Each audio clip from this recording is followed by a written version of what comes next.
Hey, everybody, and welcome back to the Post Military Podcast, where we share stories of veterans' transition out of the military and their advice to other service members based on their life experience. Whether you are still in service, a veteran, or just someone preparing to transition into a new chapter of your life, there is something here for you to learn. I've included timestamps in the description of the episode, so head down there to see if there are any topics that are of particular interest to you. Also, while you're poking around, subscribing to the channel or podcast on your favorite platform is always greatly appreciated. Anyway, thank you so much for being here today, and I hope you enjoy the episode. Solemnly swear Do solemnly swear that I will support and defend that I will support and defend the Constitution of the United States the Constitution of the United States. Hey, everybody. Welcome back to another episode of the Post Military Podcast, the podcast where we give you stories and advice on how to transition from one chapter of your life to another. Today, I have on a guest I am very excited about. David Nordel is a retired Command Chief Master Sergeant of the Air Force. His culmination of his career was becoming the senior enlisted leader of the 20th Air Force. Since getting out of the military, he has a new podcast, so congratulations on that, the Kangaroo Leadership Podcast. He has written 2 books, one of which is coming out 3 days from this recording, which is When Cows Lie Down, and also his first book, Giving Back.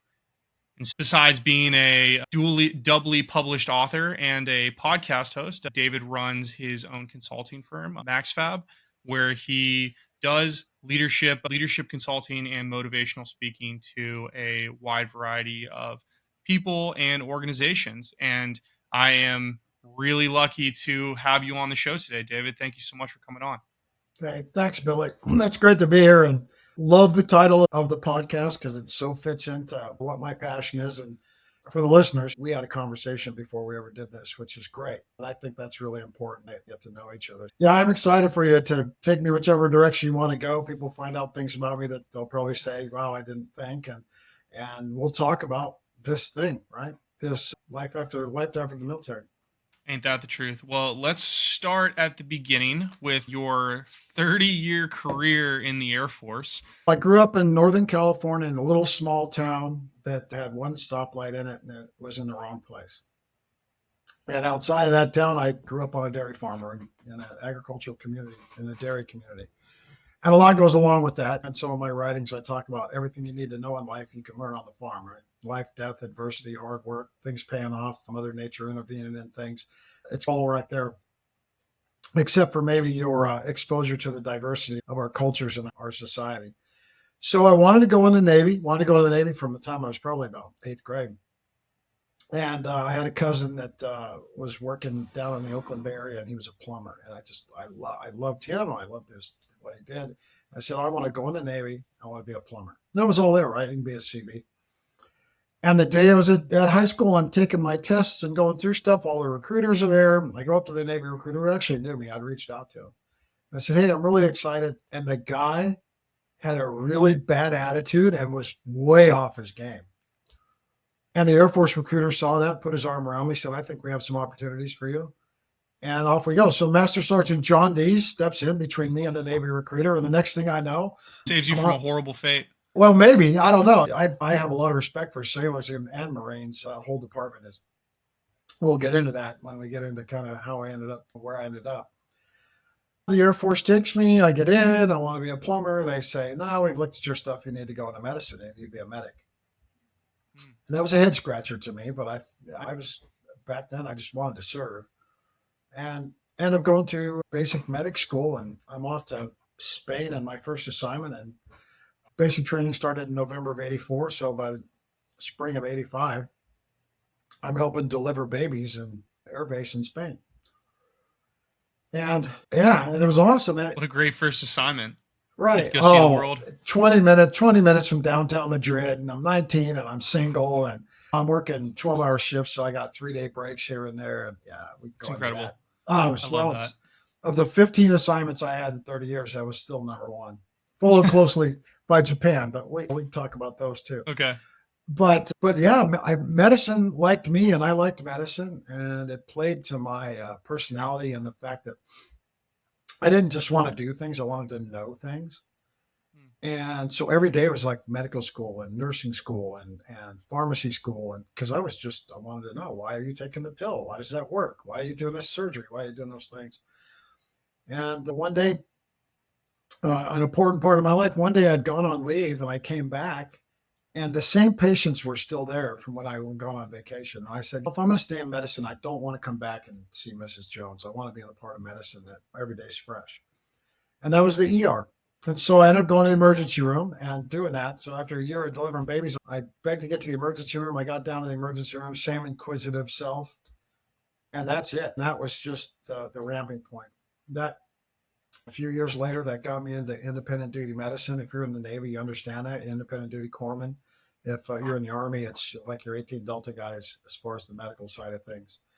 And we work independently. So they send you back to school, and it looks like medical school and pharmacy school and public health school and dental school. And you throw everything on your back in some instances, and you're out in the middle of nowhere, and you're the only guy around, and they call you doc, or you're running a small clinic or aid station at a base, and you're in. You're the medical guy. And that just drove me to, when I came off the farm, I figured if I just worked hard, everything would fall in place. And I was really innocuous to the fact that I was bad at school. Not bad at school because I was dumb, bad at school because I was lazy. I was bad at school, and I thought, the military is great. I like that. I'm working hard, I'll learn things. Well, what happens on day one when you join the military? You start into leadership training in school, and you never get out. You're never going to. So I figured if I was going to put in all this time and effort, if the light finally came on, I said, I probably should go get some degrees, right? I might need them later on in life. So I put myself through nursing school. I moonlighted in the Oakland Bay Area in the hardcore emergency departments and did shock trauma. And not long after that, I ended up on the airfield in Somalia on the 8th of October of 1993. So 5 days after Black Hawk Down, but Durant was still hostage, and lived that whole experience. So some of those people in the movie I know intimately. So that took me down that track, and that goes from Spain and Indiana, and then Indiana to Turkey, and then Turkey to England, and England to California. Well, Turkey to England, Saudi Arabia, back to England to Travis in California. A wonderful pit stop in Indian Springs, Nevada, opening up they picked 6 of us medics to go be the medical piece of the first UAV squadron flying the drones and the UAVs. So that we was like the right stuff. We didn't even have airplanes, and we're out in the desert inventing things. And now my kid is actually deploying with the UAV unit back to Eastern Europe, where we all started. I was in and out of line units, in and out of medical units. And as you grow through the ranks, you start to get into executive leadership, and you're taking care of people and Army. What was that transition like for you? As an officer myself, I really saw that certain enlisted individuals, you get in because you love your technical role. Mm-hmm. And then as you phase out of that technical role, some people really embrace that leadership aspect of the job, and some people really fight against it. So what was it like for you as someone who really, from what it seems like, you really enjoyed the medical side of your job, to go much more into leadership and management versus being boots on the ground? Right. And that's where that all starts. I never got completely away, and this may be odd, because some people, when they get in the leadership track, and you saw this with your leaders, right? It's as aviators go, right? When you fly an aircraft, you get to be the best. Insert F-16, F-15, C-130. You get to be the best at that, right? And you become an aircraft commander. And then one day somebody says, you're going to be a squadron commander, or you're going to be a flight commander, right? And then you're more tied to the desk, your hours go down, you keep your minimum qualifications, and you start to transition because you've mastered that. And now you've got to move into this macro management leadership piece, and people are all about that. So you have to have a passion for that. And we had things in the Air Force we'd call Iron Tech Sergeants, Iron Majors. These were people that said, I have no interest in leading, managing, worrying about evaluations and how an organization runs and the finances of all that. I just want to be on the flying schedule, or I want to be on the maintenance schedule. I want to push airplanes, or I want to fly, period. And I think I found a tremendous balance between not leaving the first part of that behind as I transitioned into the second part of that. So I kept my technical skills up. I told you I was a nurse, and I kept nursing. Even to my last combat assignment in 2008, I was the chief at the trauma center in Balad, and I was working. The helicopters would come in, and I go to work, and everybody's like, Chief, what are you doing? And I said, I'm working. And what do you mean you're working? I said, yeah, this is what I do. It's who I am. I can still do this.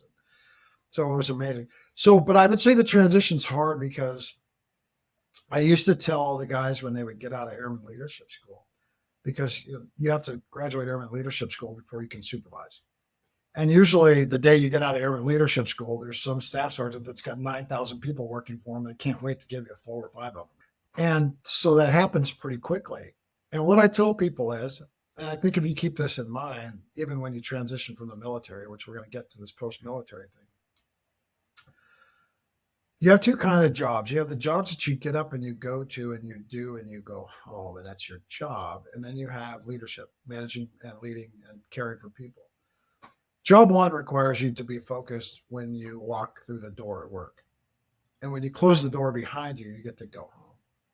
Job two requires you, when you wake up in the morning, to think about all those people you're responsible for. And when you go to bed, you need to think about it and everything in between. So you're second, right? You're always putting yourself second. It's like being a parent or anything else. You're always putting yourself second. Sometimes that can get a little goofed up. Sometimes leaders lose their way. Sometimes leaders are in leadership positions and they shouldn't be. The proverbial turtle on a fence post. There's all different genres. The first book talks about that leaders are anointed and appointed by their peers and followers. And the reason it's written that way is because of this phenomenon that kind of where you drug me on the question. And what's that transition? Well, the transition isn't hard. If you're a good human being and you truly care about people, you'll be fine as a leader, because nobody cares how much until they know how much you care about them. That's a big deal. Yeah, that's a big deal. You've allotted this amazing, these thoughts on leadership. You've had an amazing career of leadership where you've been able to reflect on that. When you were finally given that leadership position the first time, right, what was that like? What was that like for you, having to make that adjustment without all of this knowledge at first? I chose to treat it like a process, which is, by the way, I'm going to talk about failure. So all of your whole audience now is leaning at least 2 inches closer to the screen, because when you talk about failure, everybody, just their ears come wide open. When you come out of something that's process driven, medicine or anything, launch an aircraft, doing somebody's finances, there's a process, right? You do this and this, and at the end, here's the desired product. That's how that works. That's how you do safety. That's how you stay safe. And that's how you repeat positive outcomes. Leadership's not about a process. Leadership's about style. It's about approach. It's about relationships. It's about situation. It's about emotional intelligence. When I first did it, and you got to remember, there's a phenomenon here. And people, I've mentioned this on a few of these conversations. I went in 1984. Okay. The Vietnam War ended in 1975. So the people that were raising me were Vietnam vets. They had the ribbons and stuff that went along with it. And it wasn't unusual to run into somebody that had a Purple Heart, or at least all of the tour medals that go along with that. These guys weren't touchy-feely people. They would soon take you out to the back dock and rough you up a little bit when you're having a bad day to reinforce things. So their form of leadership was a little bit different. So these were my guides and mentors, right? My E7 one time, just as a joke, broke my nose. He headbutted me and broke my nose. Thought it was funny. Everybody else thought it was funny too. It was in a social environment, but that was okay. If that happened today, it'd be on national. And there was a lesson in there. I hadn't really done anything other than I was hanging out with Vietnam vets, and they just had a way of having fun. And sometimes that was at the expense of somebody's cartilage in their nose. Just was what it was. So I quickly learned that leadership wasn't a process. I did that by screwing it up. I wrote in the first book, or I think it's the first book I wrote about. I wrote about a couple of people that I just went through the process, and the system said, here's how things work, and here's how the numbers are assigned. And I thought, okay, well, I'll be balanced, and I'll be a company guy, and I'll do it the way. And I wrote these evaluations on these two wonderful people that probably could have been the type of people that would later have been in the positions that I was in later in my career. And they both quit. They both got out because of what I did. They didn't see a future because I had given them what I thought was a fair evaluation, not understanding that I really needed to be more in tune with who they were and what their potentials were, and instead of going through a process. So you learn those things. And the magic of all of it is that if you're working hard and you're trying and you're genuine, you'll find people will pick you up and help you out. And then you'll find people that you want to be their you want to mentor you, and you'll spend the time with them. You start going into your leadership positions, you keep moving up in the ranks. You said you went from England to Saudi Arabia, back to England, and then where do you go after that and what are you doing? So I went to well, that's an interesting story. Turkey was a 1-year assignment as an independent duty medic. So I was on a mountaintop in the middle of nowhere on a Turkish base. England was Upper Hayford, so I'm working in the emergency room at Upper Hayford, still doing independent duty medicine. Saudi Arabia comes in the middle to go back and do another short tour to reconstitute everything from the first Desert Storm. And I'm the medic out there, so I'm the guy doing that. That was a wild time. There's a lot of people to take care of. Back to England, was coming back to England long enough to, and I met my wife. There's a divorce in there, and then my wife now of 30 years. Met my wife, and she had gone to Travis. They were closing up Hayford, so they worked the joint spouse to get me to Travis. Well, when I got to Travis, my son was born, and 35 days later, they said, we got a tasking to go to the airfield in Mogadishu, Somalia. Now, this is probably late October of 93. I take it back. It's probably in September, September of 93. And they said, you're the only one that's got their training and certifications to do it, because everybody else that does this independent duty job, which was a handful of other guys, had let all their training and certification lapse. Whole other story. But by regulation, you couldn't go anywhere in your first 45 days. So it was a dilemma. So anyway, they asked for a waiver. And so now I'm chalked up to go to Somalia, right in the middle of all of this stuff. And so I end up doing that. So I go do that. And I come back, and then I'm at Travis for 3 years. Worst assignment of 15. Worst because of leadership. And in the second book I write, there's a whole little thing in there. Something happened in Somalia that the Army thought I should be recognized for. And I had an Air Force general officer that thought I should be recognized in a certain way. And because the people that were closest to me that were really pushing the buttons that could have made it go, chose to interpret that as almost in the mindset of, well, I don't have that and I don't understand it and I really don't know what it means. Let's not put the effort in to do it. And so you have to read the book to find out all the particulars. I'm not going to tell you that story. It's there. And that's not to sell books. It's a thing. But the first time that decoration that I did get, that probably should have had a V for Valor on it, at least according to the Army and the 2-star general, has never been read in public. So I put it in the book. So that'll be the first time people actually get to. And there's a reason why I wasn't read in public. And it's not that dynamic. And you got to remember, we had done Desert Storm, but we had been Cold Warriors for a long time. And things like Panama and Grenada and Somalia were our real touchy combat times. Not like we are today, where we've got a lot of stories. We got the Fallujahs and the Ramatis and, et cetera, as you go through the things. Yeah. So I'm at Travis, and the Air Force says, we need medics to go do UAVs, and you had to apply for that, get interviewed for it. And it was a very competitive thing. And so I got selected to go to Indian Springs Air Force Auxiliary Field outside of Nellis and go reopen it. So it's Creech Air Force Base now, and reopen that with five buddies, five great guys. And we had to start everything from scratch and figure out what physiology looked like for a guy sitting in a Connex box flying an airplane. I remember one day, it was, like I said, the tail numbers on those things were 1, 2, 3, 4. They're the first planes. And somebody came in one day and said, the plane's going to crash. And I said, what plane? They said, the Predator, it's going to crash. I said, what's wrong with it? They said, the landing gear's stuck. And all of a sudden we came to realize there's no medical piece in this, right? Because there's no pilot.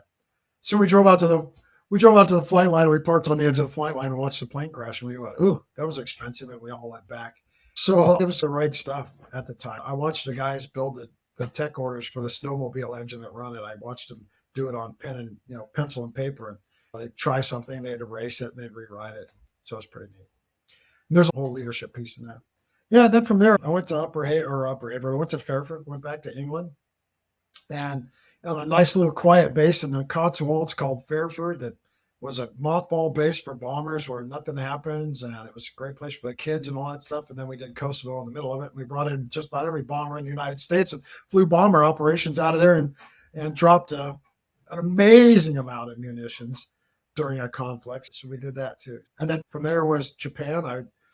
I left England in August of 2001, and we were on a plane out of Seattle on 9/11 on our way to Dakota. So we got an all expense paid vacation to Elmendorf for about 5 days. What was it like being like going through that as someone who was currently serving and at a pretty senior level at that point? On the plane, there was a young guy that was just in front of me, in the seat in front of me and off to the edge. And I guess I looked old enough or responsible enough. All the families are on there. This is the rotator. And he looked at me and goes, "What do you think's going on?" And the only reference point that I had for something like that was when Timothy McVeigh blew up the Alfred P. Murrah building in Oklahoma City. Mhm. Because I was in Travis at that time and they shut everything down. So first time they shut every DOD installation around the world. They just closed it down until we could figure out what was going on. And I said, the president's dead, there's a terrorist attack, or we're at war. So I was right on 2 or 3. That was my guess. But it really turned in, it was interesting to see. There's a whole leadership thing too. When we landed, it was very interesting to see who the leaders were, who the leaders weren't, how things were handled. Elmendorf did a great job. There's a whole story in there about how Elmendorf handled us and that whole situation. People were scared, nervous, didn't know what to expect, cut off from communications. But I think my number one emotion was, I've been doing this for this long. I've been through some of the things that I already talked to you about. And I was totally helpless. So I just had to focus on my family. They had a little strip mall there, and I went and bought some newspapers. I bought some, Fruit Loops, some milk, pizza, and maybe some other essentials that we needed because of where we were staying. And I sat down and watched a lot of TV and ran. I probably did a whole marathon in the 5 days that I was I was running constantly while I was at Elmendorf. But yeah, emotionally, we always want to feel like we can handle everything, and sometimes things in life are outside of our boundaries, outside of what we can control, and sometimes you got to let that go and stay focused on what you can control. So I think I made a pretty good decision with that. I didn't get overly stressed, but boy, when we landed in Japan and they picked me up, I was laser focused. What do I need to do? Where do I need to go? What needs to happen? What was your time in Japan like? Second best assignment out of the 15. Tremendous. For my career, it was a rocket ship. Everything started happening there. I started getting responsibilities outside of medicine. I got to run the IG shop, doing exercises and training. The North Koreans had just developed missile technology that could reach mainland Japan. So all the bases had to be trained now in chemical warfare. So we did all that. We trained them in all that, which is what led to my grad degree, right? I got into disaster management, which fit with being an ER guy in medicine. And so I did my grad degree in emergency and disaster management based on that experience.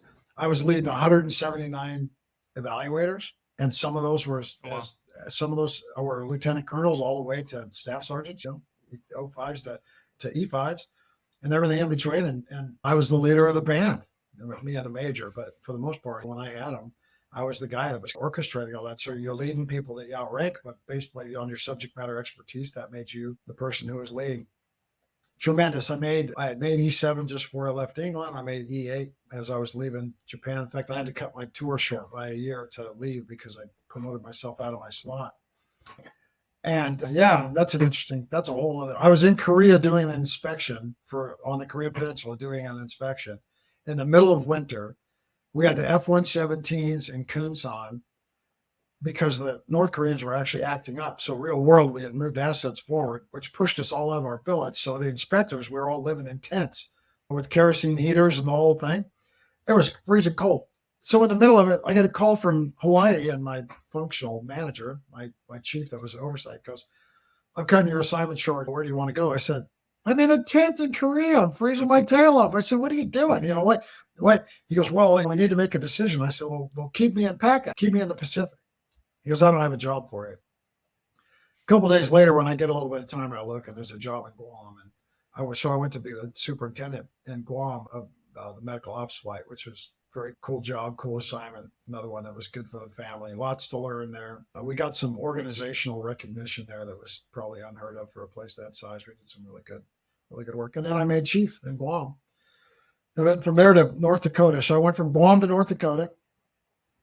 at my going away party in Guam, everybody had to mail order in things like stocking caps and those kind of things because I knew I'd need it. But I wanted to go to Grand Forks. It's one of my passions is the outdoor stuff that goes along with being up there. It's a beautiful place. Yeah, It's yeah. I mean, or yeah, if you like the outdoors, you like hunting, you like those kinds of things. Those northern tier bases are pretty legit. Yeah, and that's why. So, And that's why yeah. we retired in Montana. Yeah, that's why I retired Love in it. Montana. Yeah, that's great. Go ahead. Oh, sorry. No, go ahead. No. Finish. No, I was just going to Uh, finish out the tours. North Dakota was brief because that's when I went to Iraq for my last combat tour. And I got hired to be the command chief at Fairchild after that. And then I was in the command tours leading everybody. And so Fairchild to Hill Air Force Base, and then Hill Air Force Base to F.E. Warren at 20th Air Force doing ICBMs. And then your teeth get too long and you got to go. And then the transition starts. Yeah. Which is the real work. Which was what my next question. I wanted you to finish because my next question was going to get us into the transition space. You've done you're approaching your 30-year mark. You've done all sorts of stuff in the military. You joined basically at a very young age. Your entire adult life for 30 years has been in the military. Yeah. Before you got out, did you feel like, what were your emotions as you were getting closer to that like point of no return? You're getting out. What were you feeling in those like months, years leading up to that? So I got to go a little bit backwards before I go forwards, even farther back. Some of the most ridiculous things that I ever said as that seasoned chief, the 30-year guy, some of the most ridiculous things that I ever said were to airmen and NCOs and even young officers that were getting out. I said, Chief, I'm getting out. What should I do? And sit up straight at your interview, put some civilian words in your resume. Don't sell yourself short. You got all the tools. Go get them, kid. Hit them on the back. Ridiculous advice. But I have the tools, right? I wrote in a blog that I know that I'm smarter than the chief of staff of the Air Force and the chief master in the Air Force in one particular area, and that's this transition thing. Because you don't know until you do it. And the DOD works really hard at it, but they don't understand it. And they don't really consult with the right people, which we'll talk a little bit about. So as I'm coming up to getting out, the only thing I have is TAP. Oh, but because I'm a chief, I get to go to ETAP, which ETAP means that we get to wear civilian clothes, and we don't have to wear a tie, and we're going to talk about what your wages are worth and some balance on that type of stuff. Here's what they don't tell you. They don't tell you that you're going to lose your sense of camaraderie. They don't tell you that you're going to lose team. They don't tell you that you're going to run up against such a gap between who you are and how they perceive you. And you're going to have a problem with purpose. You're going to have a problem with a sense of purpose and finding that purpose. Because every day you get up and put on the uniform, there's absolutely no doubt what your purpose is and where you are in life. And you got battle buddies and wingmen and shipmates and fellow Marines and Ranger buddies and all the stuff that goes along with that. I didn't know any of that. All I knew was I needed a space. So I did. I made all the mistakes. Billy, I screwed it up. This is why you write a book. People don't write a book because they had home runs. They write a book because they went 0 for 30.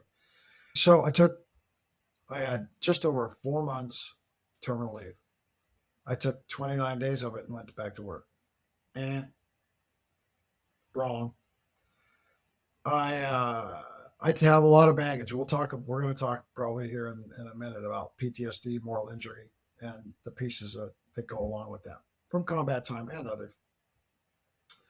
And so I had a lot of baggage, which there's nobody on the outside that's even qualified to talk to me about my baggage. So I got to handle that one on my own. Don't do that. In fact, I think everybody that comes out of the United States military, whether you've served 4 years or 40, should have a relationship with some sort of therapist. And if you got to go through 7 of them to find the right one, then go through 7 of them. Just do it. So we need to take that whole tough guy thing and what are people going to think about me? That's all got to go out the window, because for you to move forward, that's important. Except I didn't do that either. So bad. My 3 favorite therapists when I got out were Jim, Johnny, and Jack. pretty reliable guys, right? Jim Beam, Jack Daniels, Johnny Walker. So those guys, those are pretty reliable guys. And they always get you where you want. They always make you forget what you don't want to remember. But that's a slippery slope.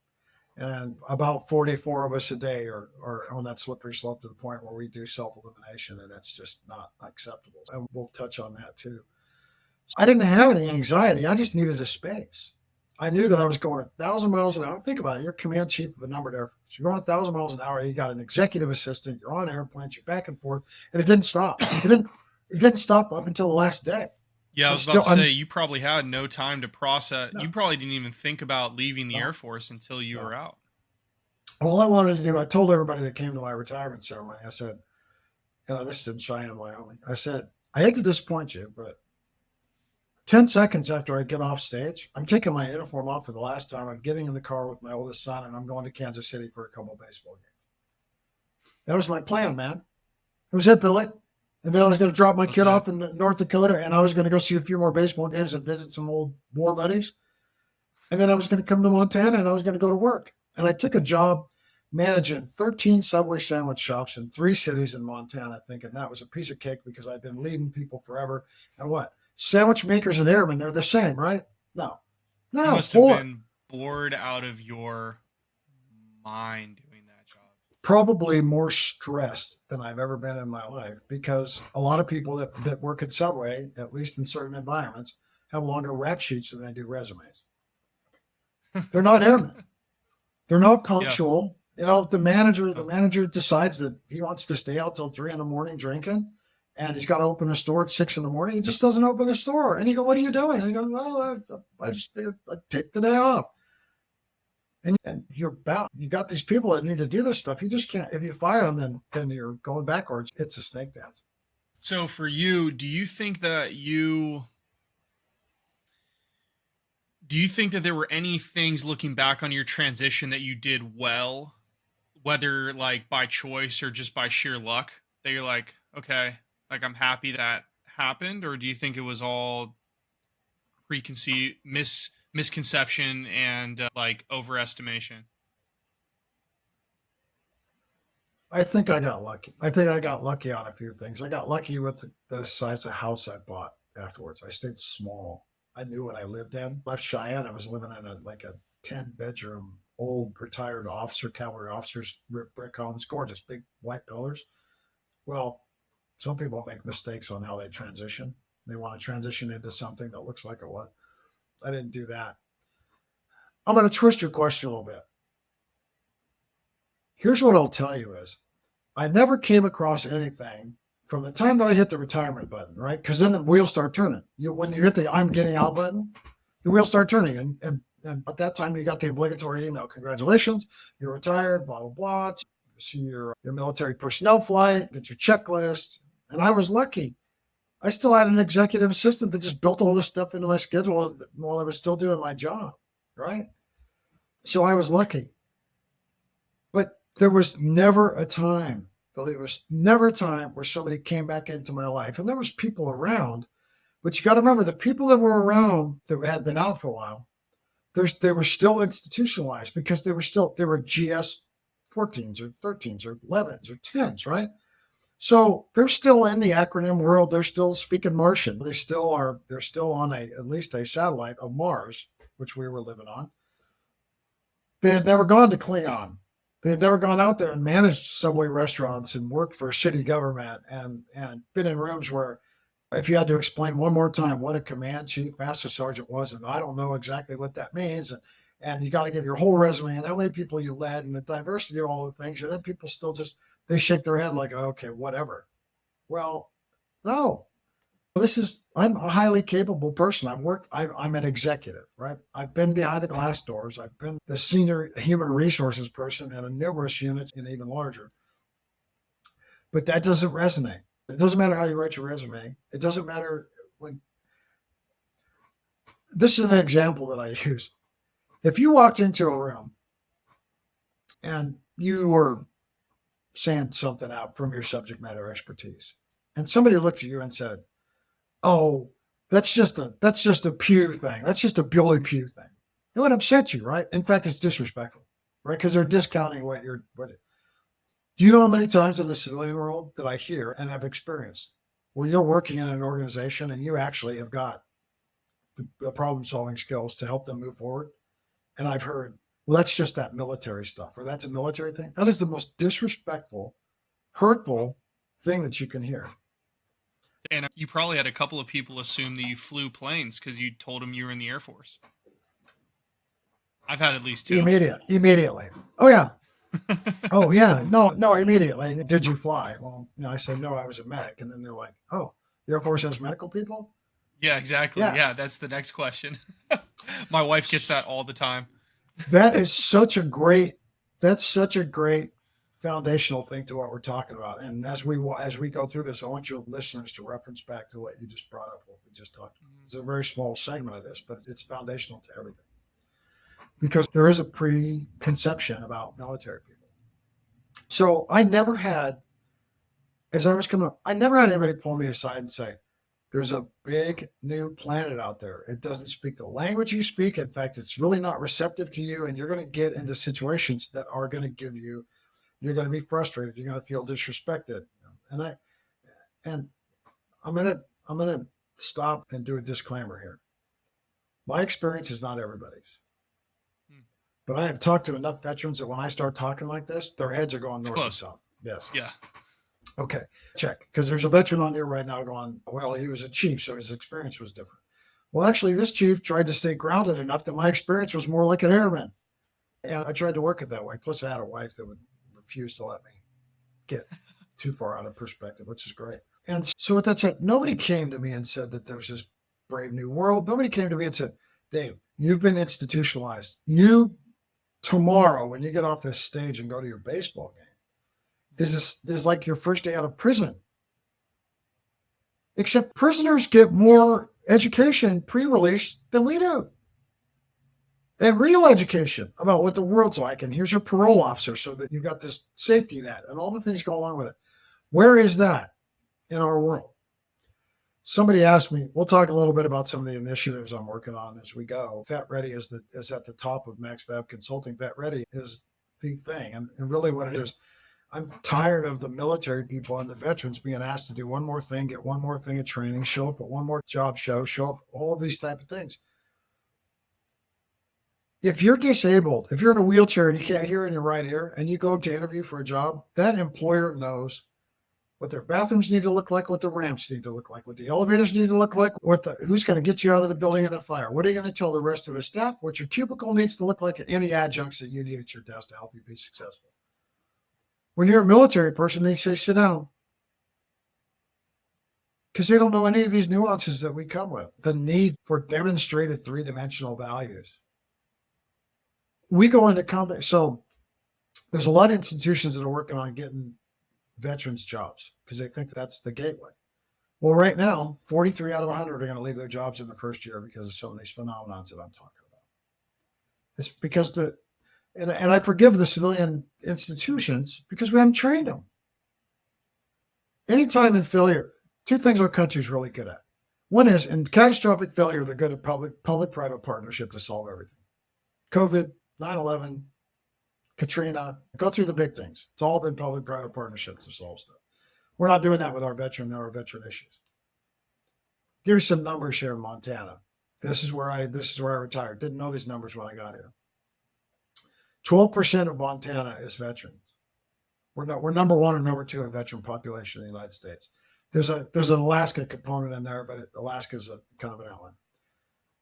We are number one or number two in veteran suicide, number one and number two in veteran substance abuse and driving under the influence, and we're number 44 in services. So how do you close that gap? Well, what drives veterans to these aberrant things, right? Especially the substance abuse and the suicide. Well, when you come out of an institution like we were in, you need to have something that you can identify with, especially after 30 years. Every day I got up, what did I have? I had my name on one side, and I had my United States Air Force on the other side. And sometimes a patch or a flag on your shoulder. You knew what you belonged to. I had a battle buddy. I had somebody that spoke the language. I had somebody that understood the acronyms. I had that person in my life constantly. I had camaraderie. I had unit cohesion, all the things that go along with that. I had camaraderie. I had team. And the biggest thing that I had was deference to expertise. I had people that didn't look at my sleeves to see what my rank was. They knew what my capability was and whatever the problem set was. And if that was my problem, I solved it. Even when you're 20 years old and you're leading a security squad of 3 other guys, you're the guy. And I was walking into a world that did not have a Napoleonic structure, did not communicate the same way. There's a hierarchy. People feel entitled as they move up through it, and directors only talk to managers when they're talking down, and senior executives talk to directors when they're only talking down. There's not a lot of ability to lead up. And if you are doing critical thinking and you're given the no kidding straight scoop on stuff, sometimes you just get dismissed from rooms, even if you're the subject matter expert, which was my experience in COVID. It's a whole other conversation. So you tend to go rely on your 3 buddies, right? You can. We all do. I will tell you that I don't think, and this is a bold statement, it's only Dave. I do research on almost everything I talk about, but this one, I'm confident enough that I'm close enough that I think it's a legitimate thing to bring into conversation. So our nation today created 1,300 new veterans with their families. So it's just that we release the population of my little town that I grew up in every day out into society with no training. Their employers aren't trained. They don't understand us. They don't understand the dynamics. They don't understand the things that we come with.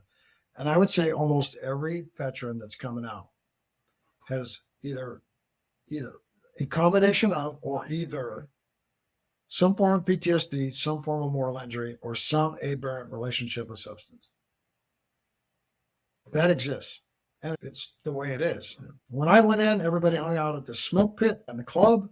By the time I got out, everybody was at the gym and the base education office. So the cultures have changed, right? What the priorities were. So we're wired a certain way. And I know that's a harsh statement to think about, but think about your veteran friends, think about where your wife's at and the things that you're doing, and think. And there's people out there and they're struggling, and some people are doing it in silence. So we have to have this social environment that's developed for us. People say, I had an elected official here in Montana ask me, well, what makes the veterans different from anybody else?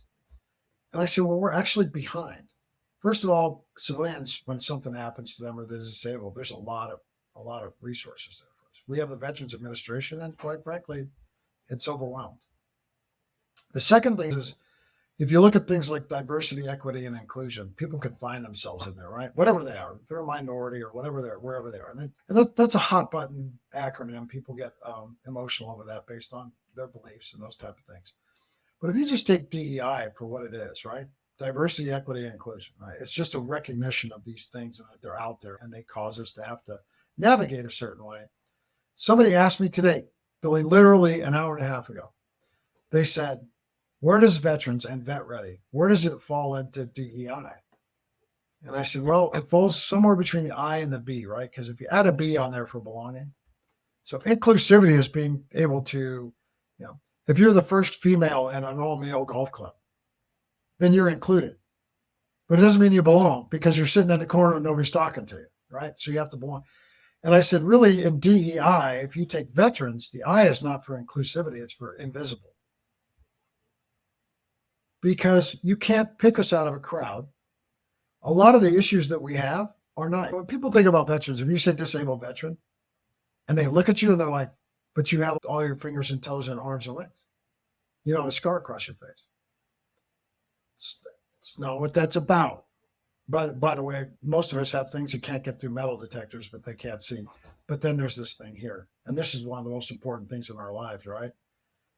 And if you think of what it takes for us to defend our nation, to truly follow orders and to do the right thing, it is counterintuitive to most of our more moral foundations. Everybody always says, well, the missileers turn the keys on the day. I said, I don't know. Because that they are going to have a moral dilemma immediately when the message comes and it's real and they have to do it.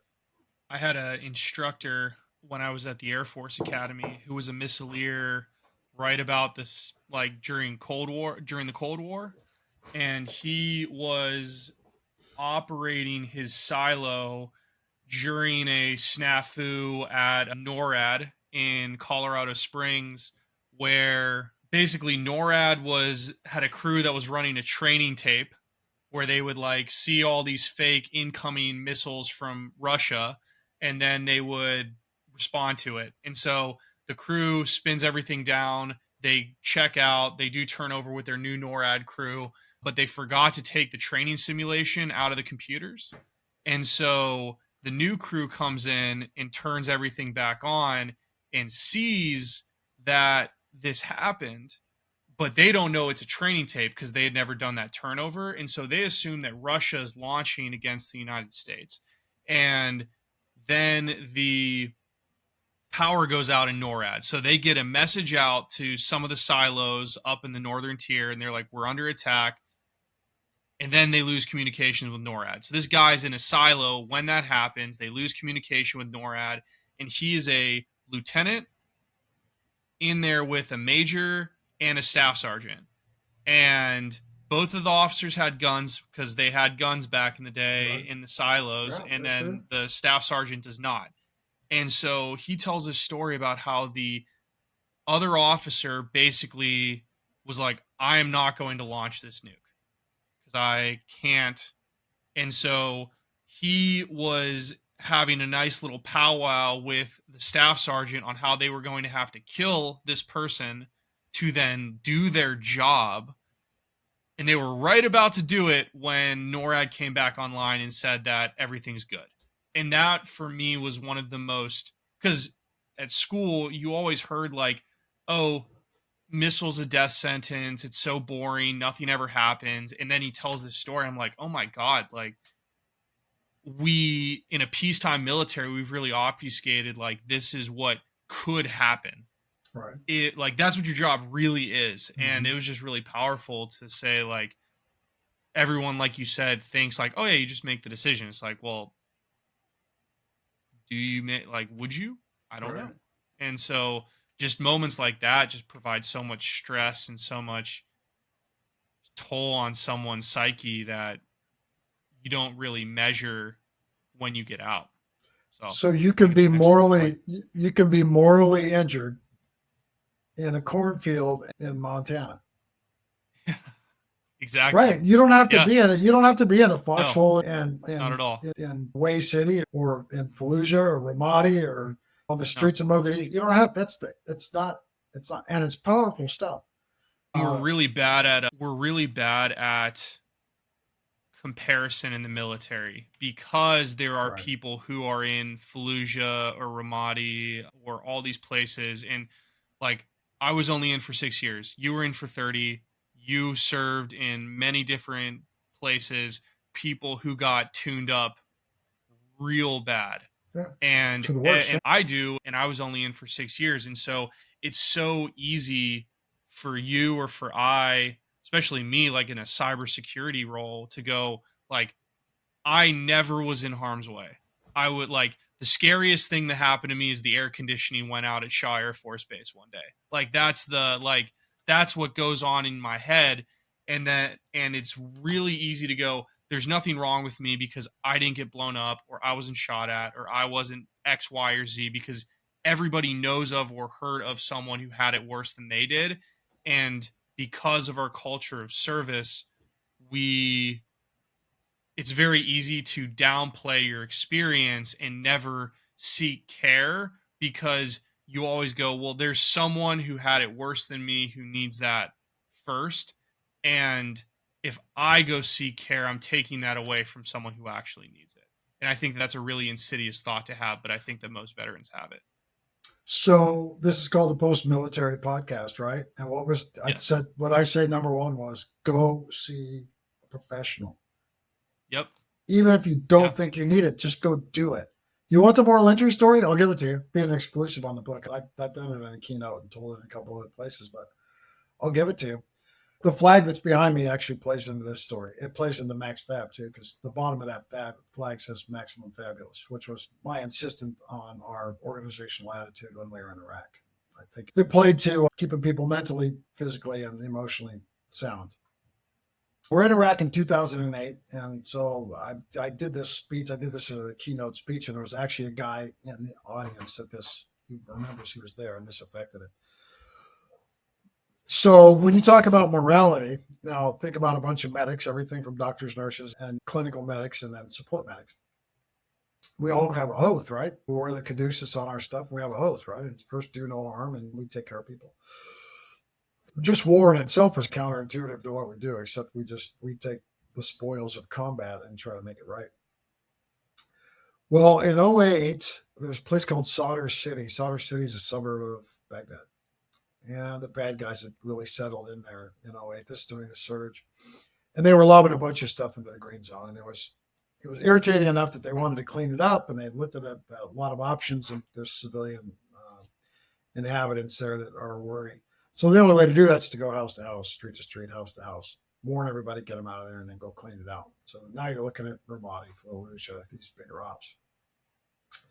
Military doctrine for medical people at that time is to clear the beds. This is the title of the chapter. Is to clear the beds, which means you empty your hospital out. You make it pristine, like it's the first day that it ever opened. Every bed's empty. Every operating room's ready to go. All the blood is fully stocked on the shelves. And everything is pristine, because when you go do an operation like that, you're going to generate a lot of casualties quick. And so you need to start from scratch. Well, at Balad, it was the everything came through us to get back to Germany. And so for us to clear out the Americans and the soldier, sailor, airmen, Marines, and our coalition partners, pretty easy. Just generate more aircraft, put them on the aircraft, send them to Germany. What most people don't know is what we took care of in that hospital was all the civilian casualties, everything from 6 months old, 6 week old kids to old men, and the enemy. And we, at that time, had about a dozen people that were in our intensive care unit with adjuncts, intubation, things to keep them alive, machines to keep them alive. And we were the only hospital in the whole entire country that had this capability, level 1 trauma capability to do that. And they had been there so long that not only did we know their names and who they were and about them and their stuff, their lives, but we had made accommodations for their families to come. So we knew their families, we knew all these type of things. Well, clear the beds means clear the beds. It comes in an op order. Just like anything else, it comes in an operations order. And in the op order, it says clear the beds by this time. Well, for us to clear the beds, we had to move all of these people to a hospital in Baghdad, a civilian hospital in Baghdad, who did not have the ability to keep them alive. And in fact, quite frankly, if they showed up with the stuff that we did, they shut all the machines off and pulled all the tubes out. And if you lived, they took care of you, and if you died.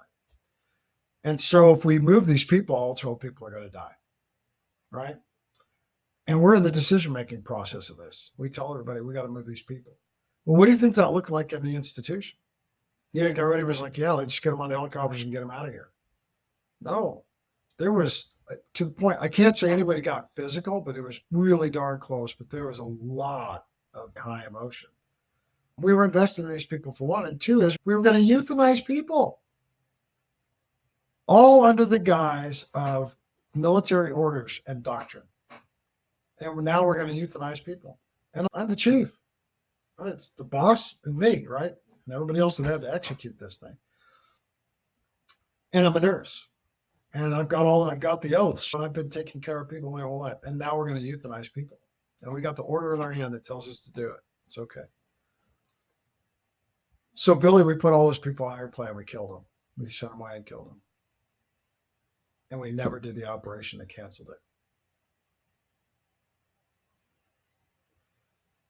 And how long did it take you to go seek help for that? Too long. Oh, I jumped. Jim and Johnny and Jack were great for a while until I got physically ill to the point where I almost died. And then I had to freaking shift. This is why this is a great podcast. The title of the podcast is perfect. And you and I are having the hard conversation because we have to have the hard conversation. I'm not going to get on here and tell you how to invest your money. I'm not going to get on here and tell you how to take your TSP and do X, Y, and Z with it. I can tell you a little bit about starting your own business, but I'll tell you, do not start your own business until your emotional, physical, and mental self is squared away. Don't jump into that either, because that'll run you into the bottle too. Yeah, the thing that I always tell people is I got out of the military with the preconceived notion that based off of what I read on LinkedIn, that if I got my VA paperwork squared away and I got a job at a really cool tech company that paid me good money, I'd be really happy and I'd have a successful transition. And then it became very apparent to me very quickly that people can kill themselves with six-figure tech jobs just as easily as people who don't. And I wanted to start the podcast because I agree with you. The discussion and the focus, I really do think we focus on money and materialistic things because it's easy and it's sexy, and there's some part of our human brain that really dials into that stuff, but those aren't the things that are going to fix you. Those aren't the things that are going to make you whole again whenever you get out of the military. And the things that are going to make you whole again are the things that are uncomfortable. No one likes to talk about. People don't like to say that they're broken on the inside or that they've seen shit that they can't like unsee. But it's the truth.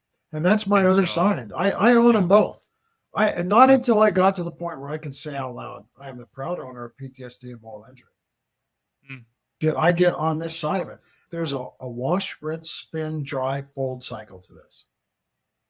And I'm all folded up now. So I'm in a position where I can have these conversations in a fashion that's productive, right? Yeah. Does it invoke emotion in me? Does it bring a tear to my eye? Sure. Jimmy Valvano said we should be emotionally moved to tears every single day, because that's part of having a good day, besides a few other things, to include thinking and sitting and thinking. We still haven't gotten over, and we have to keep talking about it, we still have not gotten over giving people permission to do this. And I really think it comes down to the private sector. As much as people want to help, there's a lot of stuff out there, Billy. There's nonprofits and people that are championing things. I guess I'm part of that, right? Max Fab and Vet Ready is part of that. But I'll tell you, I found a couple similar things and some people talking about some similar things. But I've even had veterans come to me and say, Dave, the stuff you're trying to do is like cultural change in organizations. And some organizations just shy away completely when you talk about messing with their culture to get something done. And I said, then I don't want to work with them. I want somebody that says, you know what, I thank you for your service, but that doesn't seem like enough. Because if you truly are thankful for something, you want to do something for somebody. Well, this is the hard work. You got to create an environment where we're okay. And we can recreate some of the things that we need, at least until it normalizes for us, to your point. Yeah, we don't know what we don't know until we're out. And quite frankly, because of the way I chose to take my journey, I'm 9 years retired now. Maybe I could have been here 3 or 4 years sooner had I went right instead of left, or went and saw a counselor before I finally got one in my life. Say you went back in time and you got to talk to yourself. Do you think you could have told yourself anything that would have gotten you to believe this? Like, do you really believe? Do you think that Chief Nordal could have heard something that would have gotten him to where you are now faster? Yeah. Chief Nordal was a dumbass. He was a dumbass. Yeah. He was a dumbass to where he was going because he didn't know what was there. Mm-hmm. It's like going, you're an outdoorsman, right? Yep. So let's just use deer hunting. And you say, I'm going to go deer hunting in South Carolina. And you have never been to South Carolina. And you say, I don't need a guide. And then 10 days later, you come back and you go, I didn't get any deer. And somebody looks at you and goes, why didn't you get any deer? And you go, I don't know. I did this and this, and I thought everything was right. And they go, where were you deer hunting? And you go, right here. And they go, there haven't been deer there in 10 years. Yeah. And you go, well, I didn't know. Well, doggone it. Who's out there that knows? Who is your guide? Who's the guy that you latch onto? Now, name me an organization. If somebody says the VA, I'll just laugh. The VA is not invested in you at a personal level that they can do this for you. Who is your guide? When you land on an airplane in Billings, Montana, and you're going to go to Circle, Montana and start a cattle ranch, who's the guy? Because there's people in Montana that are veterans that have started cattle ranches. Yeah, I've got a guy who's coming on to the podcast. His episode releases in 2 weeks. His name's John Sepp. And he's got a big bison operation in northwestern Montana. Just talked to him. So I've got a guy I they're want to talk to. Well, yeah. So who is the guy? Where's the connection? Let me give you an example. If I get pancreatic cancer tomorrow, the hospital is going to give me a list this long of people that have either survived pancreatic cancer or have it for me to talk to. Where's my list? Where's my list? Vet Ready builds that. And when I finished with a company doing vet readiness, and God bless our Chamber of Commerce here, because I think they're gonna be pioneers in this. They're building a certification for businesses here now in Billings that if they go through the Vet Ready program, they get a Vet Ready gold ribbon, and then they can advertise as Vet Ready. And then when you come into a community and you go to like the Veteran Navigation Network, and they say, "Yep, here's the Vet Ready organizations," so those people get a pick of the veterans, because quite frankly, you want veterans in your organization and you want them to stay. It's not about job placement. It's about environment, yet role retaining, but environmental control, right? So send the veterans to a job that has an environment that is healthy and creates a space for them to work through these things, to include one of the things I had to do when I managed Subway sandwich shops was let some of my best employees go right in the middle of lunch, which is the worst time, to go do a P test because they were on parole. Name me an organization that lets veterans go to their mental health appointment from 1 o'clock to 2 o'clock in the afternoon every other Thursday.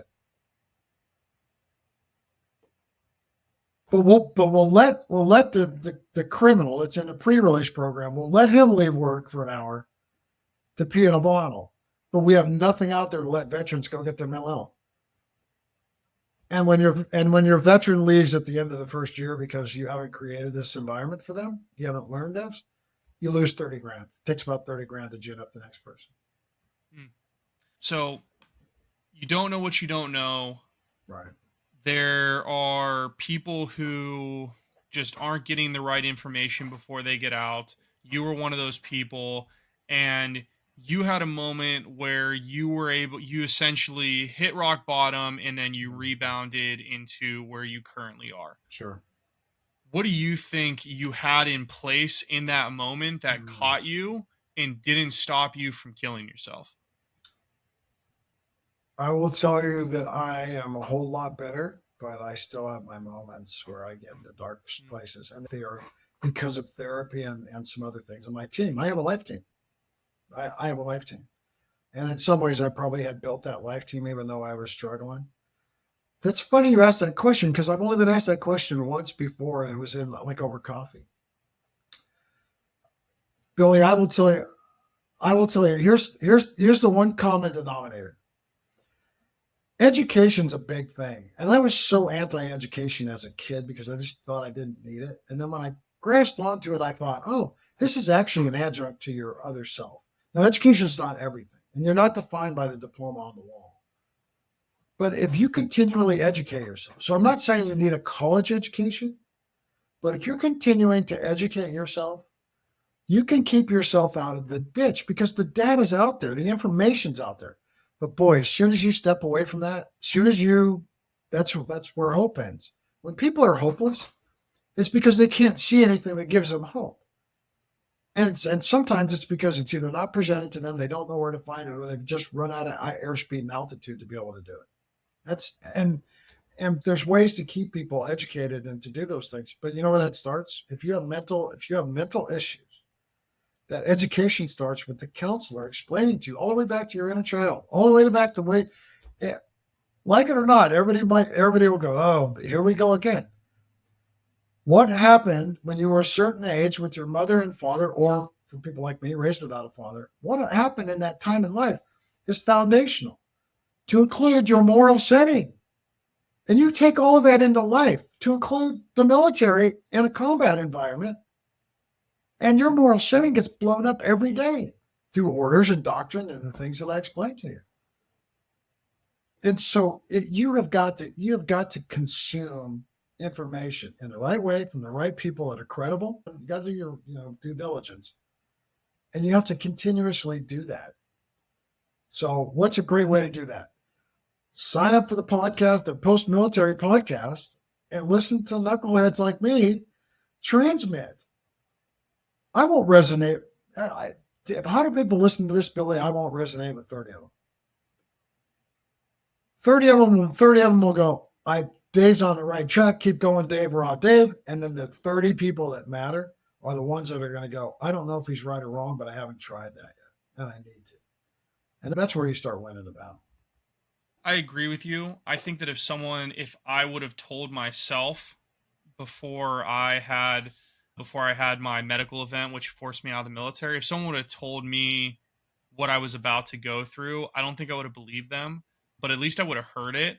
And if I heard it in my darker moments, I could have gone, well, maybe this isn't who I am now. Maybe this is just a thing that I have to work through. And I like what you said, which is basically like, if you don't have hope, if you don't think that there's an end in sight to this thing, then if you just go, I guess I'm just this person now and there is no way to get out of this thing, then why would you want to keep going? Like it's depressing and it's sad. And I want people to realize, I want veterans to realize we might not be able to fix them before they get out. We might not be able to get them into this like perfect Zen place where they're good, but I just want people to know that there is a reason why you feel this way and there is a solution to get out of how you feel. And so there is a solution that's not permanent and sad. Right. And so that's really my goal with what we're doing here. And I'm very grateful for people like you to come on and talk about it, because more people need to be hearing stuff like this to say like, oh, okay, this isn't like you said, most veterans agree with your story, but most veterans won't tell people that's what happened to them. I was giving the Reader's Digest version of this to a bunch of vets that work at an organization here, and we're talking about Vet Ready, and the safety guy was walking me around. He's a former Army guy. And their heads are all going north and south, and they're agreeing. And then one of them just pulls back up and he goes, hey, when you're doing the teaching, he goes, can you teach a module on how to use the F word? Now, that's funny, right? Because it's a thing, right? It's the F word. So it's funny. But if you pull yourself back off of that and listen to what he was saying, what he was talking about is they don't understand our language. They don't understand our culture, right? So, for instance, this thing here that we do, this OK sign, that is like the middle finger in some countries, right? It's two different things. So people will quickly labor talks like a sailor. That's a thing. Obviously, he's talking like a sailor. What does that mean? Well, because we use profanity. Not all of us. Even the God-fearing military people use profanity because it's just a way of emphasis. The F word has become a pronoun, noun, adjective, verb. It's everything. And I thought the block needs to be in there, and it's not how to use the F word, but the block is to understand that the words and the emphasis on words are done a certain way. And for us, some of that is about saving lives, right? It's about directive leadership when it needs to be directive, where there's no option. I tell you to do and you do that. And it's because there's the severity of not doing that is unacceptable.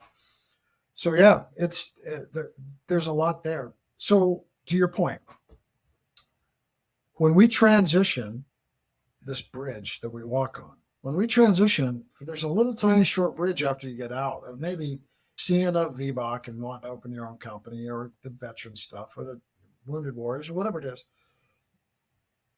But we spike the ball on the 20-yard line, declare a touchdown, and wonder why there's no points on the board, because getting it in the end zone requires an environment.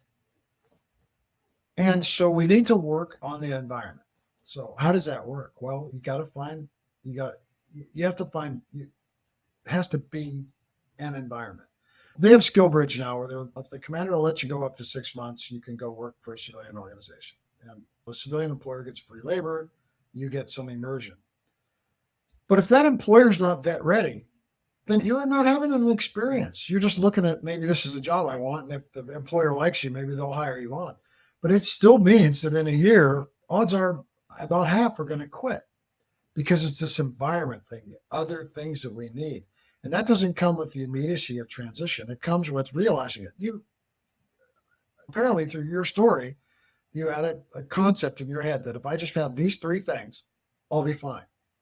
And then when you got something that looked like it, you went, oh, I'm jacked up. And then you probably thought it was just you. And then when you think it's just you, don't talk to anybody about it because you say, if I say it out loud, nobody's going to be able to relate to me because I'm over here and I'm all messed up and everybody else is perfectly fine. It felt selfish because I got the best version of what I thought. Like, I did exactly what I said I was going to do, and then I got there, and then it felt really selfish to tell someone that I'm still sad, even in what I thought was success.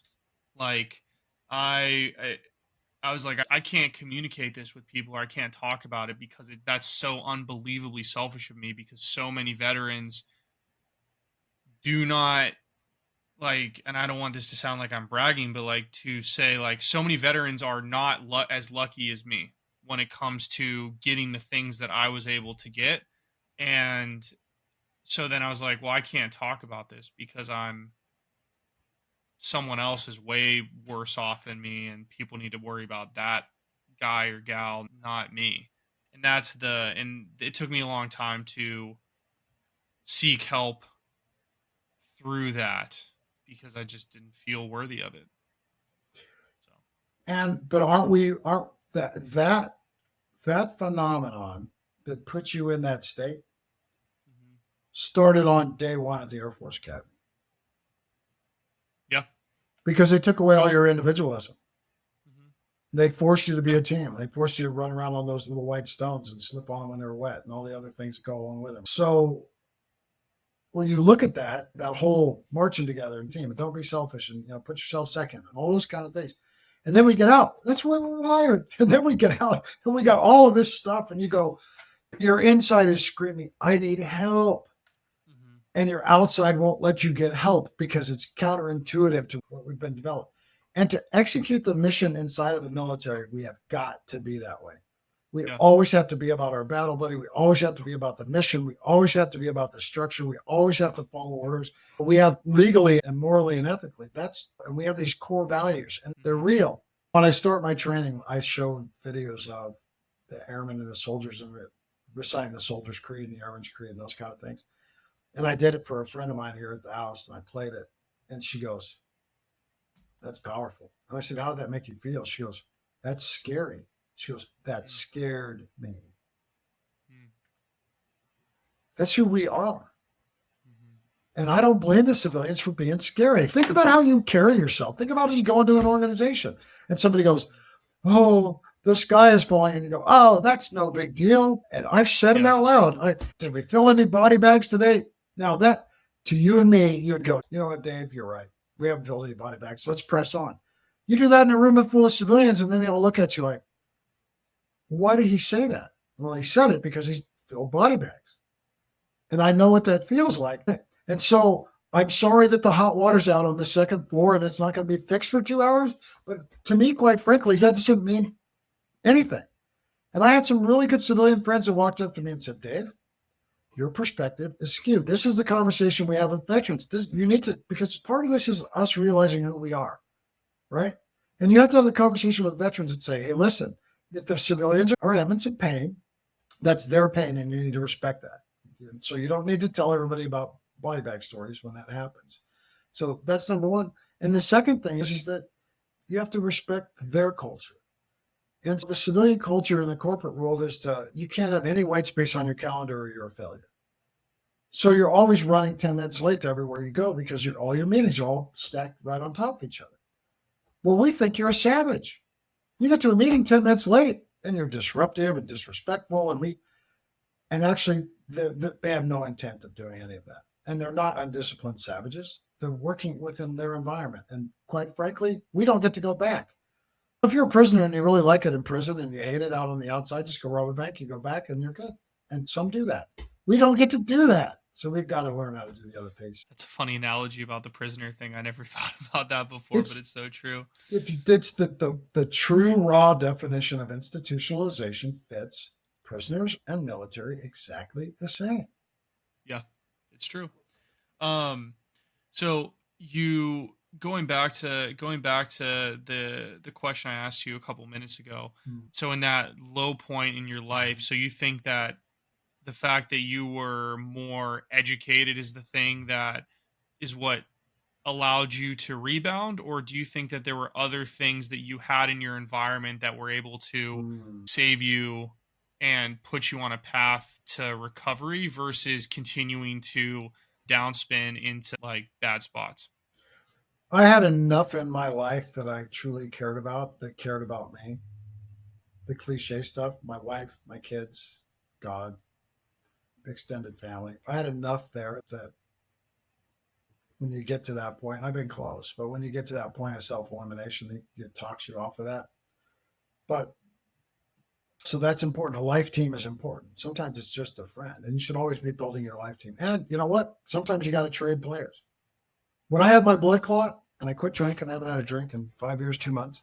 And I'm not saying people shouldn't. I envy people that have like an open bottle of wine on their backsplash in the kitchen, and it's got like two glasses out of it. And I look at that, and I think, how is that possible? Because if it was me, you open it and you finish it, right? You just don't, yeah, right.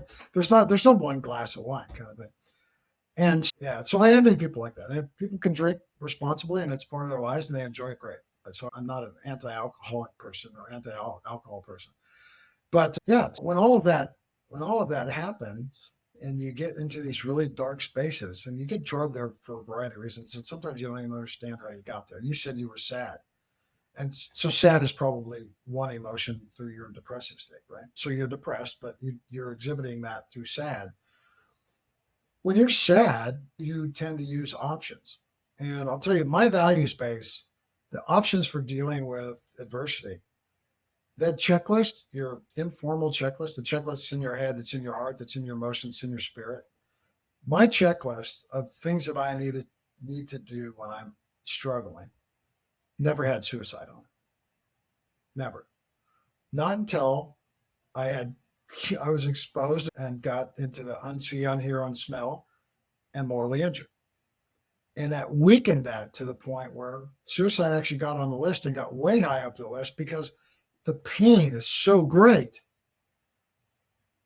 that you want it to go away. So this is somebody with bone cancer, right? Me being a nurse, I'll use an example. That's about one of the most excruciating ways to die. It's bone cancer. Bone cancer patients, when they get to a certain point, that's all they want to do is die because they know that's the solution for the pain to go away. It doesn't matter how much morphine you put in them and those kind of things. They want to die. And I think sometimes that pain can be, the emotional pain can be synonymous to bone cancer pain to the point where that's what you want to do. And the only thing that keeps cancer patients alive or people that are suicidal, that keeps them alive, is that there's a reason not to do it. And so through education, right? Understanding that there's other things out there and other people out there that are experiencing those things. And your life team, you have got to build a life team and you have to change it up. So when I quit drinking, I had people that I stay in touch with, that I care about, that I had really good times with, that had to come off of my life team. They had to go a couple rings out of my inner circle. I didn't excommunicate them, and I check on them and I have conversations, but they can't be on my life team anymore because they don't contribute in a way that's to my health and my recovery and my continued work. And so I've added people to my life team. So my life team looks weird. If I told you it was on my life team, you'd go, really? And yeah, it's not traditional. It's not just a bunch of bearded guys that have Afghanistan stories that I'm up in the hills with chasing an elk around. It's not that. It's not that. Sometimes it's building a garden box and mixing soil and planting tomatoes with a really good friend of mine that's early in life was widowed. And she needs a life team too. And her husband drank himself to death. And so she comes to me to ask questions about, because I could have been him. And she comes to me to ask questions because she's had a lot of problems with survivor's remorse and the whole enabling thing. And so we work through that. Yeah, you need to have on your team the right people. And you get to pick the team. You get to be the coach, you get to pick the team, and you get to be the general manager, and you get to let people go when they have to, and you get to hire people and bring people on the team when you need to. And I think that life team is really your safety net. So. I think that the only thing that we can do to create some kind of safety net for ourselves when we fall into these dark places is build a community around us that will that's pouring into our life enough that it like you said, gives us a reason to stay and gives you people that are genuinely concerned about who you are and your well-being. Mhm. And I think that it's the most powerful thing that you can do. And it's also the one of the hardest things to build when you get out of the military. You said it pretty close to the top that when you get out of the military, you lose your sense of camaraderie, your sense of team. You're just not around as many people who are just like you anymore, and that's tough. So I guess my next question for you from a life team perspective is, how do you recommend people go about finding, I don't want to say just find friends, because that's Right. not really like putting together your life team. How does somebody do that after they get out of the military? It's no different than being a kid on the playground in elementary school. If you really enjoy kickball and you go out onto the playground, where are you headed? Because, yes, because those are the people like kickball. And that's where it all starts. So if you need something, you need to go to the places that have people there that are needing the same things that you do. This is the power of church. This is the power of being in groups and volunteering and those type of things. Because out of there comes a life team. One of my life team members happens to be my physical therapist. Between the bad shoulders and the bad hip and the older stuff that comes up 30 years of service, I have a chiropractor and I have a physical therapist that I see. In fact, saw my chiropractor today. Great guy. He was an Army medic way back in the day. Great guy. And I wouldn't say he's on my life team, even though he would be somebody that I would put on if we had a little more in common. We just don't run exactly in the same circles, but he's a great guy. But my physical therapist is on my life team. And it all came from laying on his table and him wrenching on my neck and trying to get things straight. And we start talking, and he was a professional hockey player, played on the Dutch national team, and he's Canadian, just recently got his American citizenship. And our common bond was this whole conversation about, when you get out of professional sports, what happens? Nobody's clapping for you. There's no bus to pick you up. The hotel rooms are not plush. You don't got all the fanfare and all that stuff. And you're just out there in the big old world as a guy that used to play hockey. And his name's not Dude, Gretzky, so. yeah, yeah, so no one cares. I think that there's a couple of different life circumstances that have similar violent exits: the military, prison, like you said, professional sports, law enforcement, medical. So you got the double whammy of being a Right, medical right, provider right, and in right. the Yeah, military. And yeah. then, like, Right. I would also say individuals who serve in some religious capacity as well, Yeah. because Oh, you really like, absolutely. and yeah, those are like, if you find yourself in one of those situations, you go through basically the exact same reinvention of self, Mhm. because you have to dedicate so much of yourself to the success and the cause of whatever it is you're dedicating yourself to. It's the Bruce Springsteen song about glory days. Yeah. Yeah. And if you think about, I don't know, I really resonate with, I'm probably going to do it, and I haven't, but I think I need a hat. Uh-huh. And I always said, I don't need a hat. I don't need to walk around with I'm a veteran hat on and that kind of thing. But I love the guys who wear the hats because I'm straight over. I beeline over to them. What's your story? What are you Go doing? talk to him. Yeah. And I'll tell you, my father-in-law died at 90. That's been a few years. This guy lived to be 90 years old, raised a great family. The guy was a great human being. My wife would tell you, yeah, you liked my dad, but you didn't know him. That's with all of our parents. But not that he was a bad dad. When you're a daughter of a man, it's different than being a son-in-law for a lot less time. That guy did 5 years in the Army, went in during the Korean War, did 5 years in the Army. He was the only guy out of his basic training that went to France.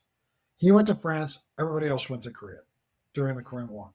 Mm-hmm. And he did 5 years in France and got out. That guy, you could talk to him about his whole entire life, his travels, everything that he has done, and he identified with those 5 years in his life. It was that important to him. He never, that was, especially when I was around. When I was around, it was full on war story, military stories. There I was, Germany, France, wherever he was at. Military stories. These guys with hats, that's what they identify with. That was the peak. It's the glory day, right? It was the peak in their life. You know why? It's when they were the most accepted. It's when they were the most respected. It was when they had the most responsibility. It's when they were the most successful. It's when they left legacy. It was when they had people around them that their social environment was full of social capital. It paid off dividends every day. And when you put the uniform on and went to work, you were going to get better because of the people you were around. And for some reason, from the time he got out to the end of his life, he never truly felt that again. Yeah, I think it's hard for a lot of people. I think that your purpose in life, your purpose and your camaraderie are so easily given to you in the military that we get them at such a young age where it's like I didn't have to think about what my purpose was, who my friends were going to be, what kind of circles I wanted to hang out in. I didn't have to think about any of those, like community and purpose, like two of the biggest life-giving things in a human's existence. Right. I didn't have to think about either of those things until I got out of the military. Right. And figuring that out for yourself is scary and it's hard. And so I think for a lot of people, when they get out of the service, they're just ill-equipped to answer those very big, very scary questions. And so you just automatically default to the time in your life when you had both of those things in ready supply. And you crave it. You know, one of the mistakes I made through my ventures until I got to where I'm at now, and I'm working for myself now. One of the mistakes I made was I was continuously trying to shape the environment. I would it would usually be a problem or something that needed to be critically thought out. And I would take a military application and stick it on there and say, well, let's do it this way, right? Because I was comfortable with that. I'll tell you, I led out the college through COVID. I was their incident commander through COVID. I loved every minute of it. Why? Because incident command is structured into a Napoleonic structure. And it's that reporting structure, right? Piece of cake for me. I was the right guy. Hire that guy, right? Because the way the incident command set up through our whole response structure, the framework in our nation, it's a military framework. And I had to teach people. I said, this is a military framework. We're going to run it. It's very militaristic. And there's reporting stuff. Once we got in that structure, 90% of the civilians that had never been in that structure before said, hey, when this is over, can we just stay like this? And the chief executives were absolutely not. I'm not giving this level of power. It was crazy. It was crazy. So that was actually a good litmus test or a good research project to validate how we feel and where there's gaps. That's what the Vet Ready program does. Is it has that conversation right there is in the Vet Ready program to talk about that. Because one of my recommendations to institutions is have veteran time, but don't have it be free time. Pull veterans in a room and take whatever the crazy maker is in your organization over the last month or 5 weeks or whatever it is and say, you guys get a couple hours. You guys can BS and tell war stories, but one thing that you've got to do is fix this. This thing here won't fit into this thing, and until it does, we're not going to be able to do this. Throw the problem on the table. Because what will happen is that they'll come out with 5 solutions. 4 will be credible options, and the 5th one will be something that's ridiculous and just makes you laugh because you have to go into that space because that's what we do, and because you got to keep it lighthearted, even in the face of adversity, you got to keep it lighthearted. So why can't you create something like that? Because veterans would stay in organizations if they had. I'm going to give it a nomenclature. If they knew that every third Friday of their third Thursday of the month was Veteran Innovation Day, and they got to go into this big room and you got a real corporate problem to work on, they would stay in the organization just because every third Thursday was Veteran Innovation Day. And you're not losing money by sticking your veterans in a room. You're making money, a lot of money, actually. So. And I think that's definitely a cool idea. Something I'm interested in is, so we just talked about purpose, how it's hard to find your purpose. We talked a little bit about finding your community, which is one very important aspect. But then the second piece is purpose. How did you find yours after you got out of the military? And how do you think others should go about finding theirs when they get out? Well, if you look at how we developed our purpose in the military, it was in our face every day, right? It's called the mission, right? And through the mission, you find the purpose. So, for instance, the most downtrodden airman on an Air Force base is the guy working at the gym handing you a towel or a basketball, right? Unless something happens. Unless somebody goes into that airman and says, what do you do? And if the airman starts it off with, oh, Chief, I just hand out the basketballs. There's no just in that, right? If I sit there and I can explain to him how handing out the basketball to the pilot who goes out and does 2 hours of basketball keeps him physical fit, and I explain to him G-forces and how that works, and that people need to exercise to be able to maintain themselves in whatever the work environment is, and this is very important to include stress management and all those other things. Then the airman says, I say, what do you do? And he says, I keep airmen physically fit to accomplish whatever mission they are assigned to do. Mm-hmm. Two completely different things, same task, purpose. Mm-hmm. So your purpose is your superpower. And I think we all know what our superpower is. But I think sometimes when we get out, we want to go to the safe space, the comfy space. So we're looking for something that's similar. Lead a bunch of people, go into information technology, go into cyber communicate. That's your safe space, right? There's no pain and fear there. So you don't even have to worry about technical competence. You have to learn some company nuances. Code is code and computer is computer and whatever you're doing, right? It's all the same thing. And so we tend to run to our comfortable space. And I think the sense of purpose is something that you need to define your new purpose, which I found by now, right? It's what I'm doing. You need to find a new purpose. And then you need to figure out what that environment looks like. You need to either find the environment and include yourself in it, or build the environment and be part of it, whichever it is, and then stay in the purpose. So one is define what the heck you want to do. Figure out that you're not passing out basketballs. You're actually getting the force ready for the fight, right? And to do those things. You have to be in that situation. And then you have to be around people that say things like, I'm getting the force ready to execute their mission in whatever way, shape, or form, physically, mentally, and emotionally through physical fitness. Not I just. And this is where we lose our sense of purpose, because here's what we hear. Hey, I can do that. Nope. You're just a manager. Nope. Remember, we only hired you to do just this. And we're this. So if you got this capacity and you want to get out there and do it, then you got to have the courage to jump in there and do that, and then build your purpose around it. But yeah, if you go into an institution, 9 times out of 10, they're not going to have the mission of the day. When you get off the airplane in Kunsan, Korea, they meet you at the airplane, the whole base. They shut the base down, and everybody goes out to the flight line, and they line the flight line. You walk through this gauntlet of everybody that's on the base. Anybody that can leave their duty section goes out to the flight line and lines the side of the airplane. You walk through this whole gauntlet, and everybody's clapping and high-fiving you. And you've been flying out. You're leaving your family for a year. You're going to this place for a year. It's your first day for the year. Then they put you in a bus, and they drive you over to the club. And the club is split in half. They've got the partitions drawn, and it's split in half. And they put you in the front of the club, and there's a slide up there, and it's a satellite view of the peninsula, the Korean peninsula.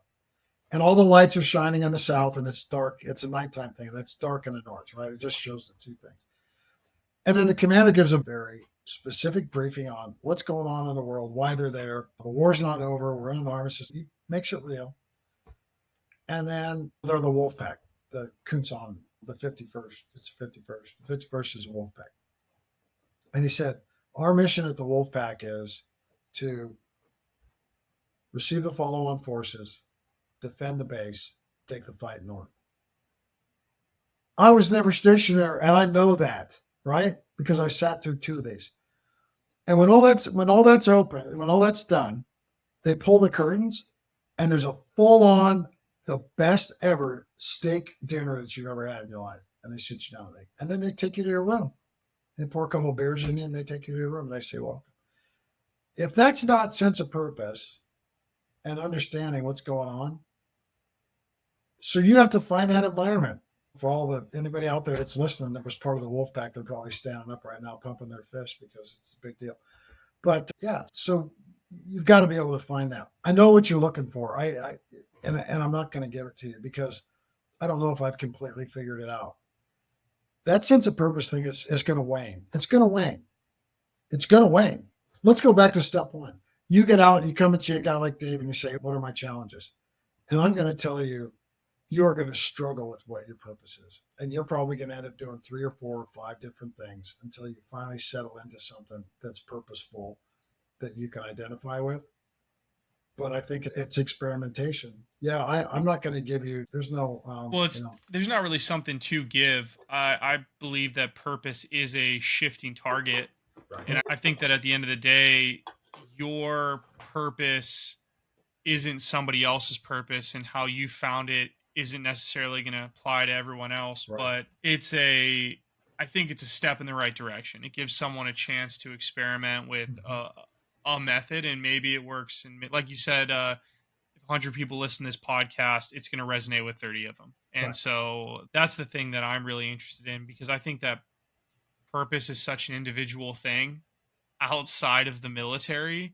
And the military is one of the few times where you're just around a lot of people where your purpose is exactly the same for Right. everybody Right. all around you. And that's like, I can't begin to overstate to people who are listening to this how rare that is. I believe outside of, like, at that scale, it's really hard to find outside of the military.